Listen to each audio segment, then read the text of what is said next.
this is my first time here, and before I start, of course, I would like to thank the organizers for the organizations, for the invitation to present our experience. So, Governor Radović, dear Irena, President Vlahović, thank you very much for this opportunity, and of course, dear colleagues from the another central banks from the Western Balkan for sharing your experience with us. Modernization of payments and payment systems actually in my country was defined as a strategic goal within our national payment strategy in 2013. Through the alignment of the national legislation to the EU directives and regulation, and working together with private sector on the implementation of their systems and to be ready to implement operational and technical requirements for SEPA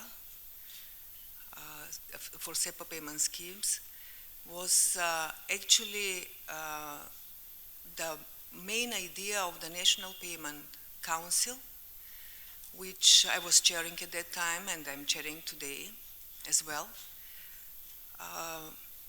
That national strategy was officially signed, publicly signed, by the governor of the central bank at that time, Minister of Finance, and the President of the Banking Association, in order to work closely and to be ready to join SEPA payment schemes very soon after the full membership of the country to the European Union.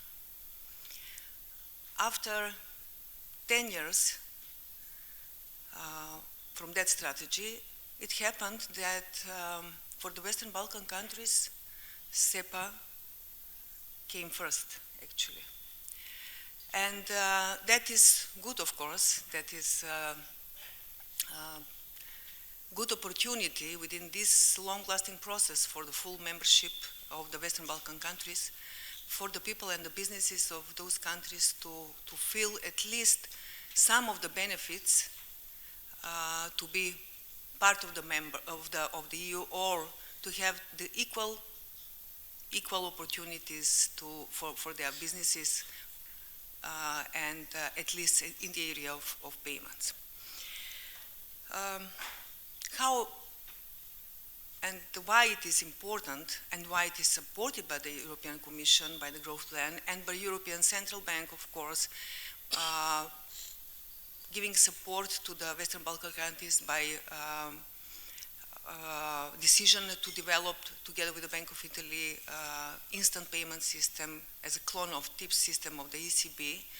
We know it's the long-lasting process of full convergence to the European Union and full membership of the countries, but very close economic relationships between the region and the European Union countries as well. So there are a lot of discussions, analysis about these figures and how much it is important and what will be the benefits. I just would like to share with you some figures for Macedonian economy. So around 70% of our international trade is with countries from the SEPA region. 9 out of 10 payment transactions, international transactions, are in euros. 15% of our remittances, we have a huge diaspora, as Ahmed said, for Kosovo and other countries in the region, which the remittances are accounting 15% of our GDP, so there are huge economic and personal connections between our citizens and businesses with the European Union or SEPA countries. We, as Zorica said, succeeded actually to, as a country, to become a third country from the Western Balkan countries within the geographical scope of SEPA. And although there is very short period, shorter than the other first two countries, we've been working with our commercial banks to prepare them as a central bank, guided them,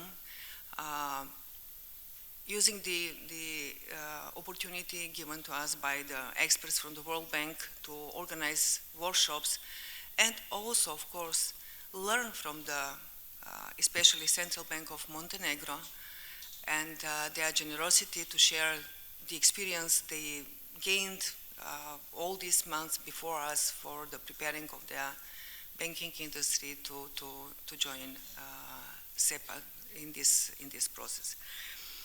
So today we expect that European Payment Council will put on the list first Macedonian banks. Will be 4 banks, we hope. The another, out of 11, the other banks are also preparing themselves to join and to be operational at 6th of October. One bank maybe a little bit later, the smaller bank. But what was the main challenge? So we all know about the benefits. Benefits will be huge. But the challenges, despite the huge cost, short period of time, although we started a long time ago to prepare ourselves, were there offers, as Irena expressed at her intervention, the costs which from the partner banks, from the European Union SEPA banks to domestic banks for the transactions, for the indirect participation of the SEPA schemes.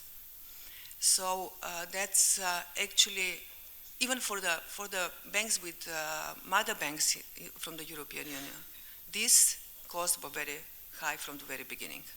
Of course, we were trying to understand, as colleagues from the Central Bank of Montenegro, what are the reasons behind this, trying to push them together with the commercial banks to decrease, and there are results, of course.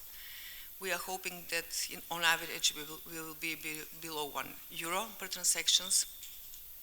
Will be huge initial costs for the Macedonian banking sector as well, for the integration, for the adoption of the systems.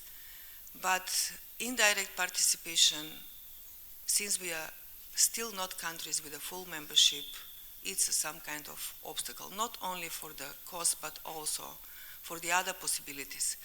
So in general, or overall, I would say that yes, we will have faster payments in euros, cross-border payments in euros,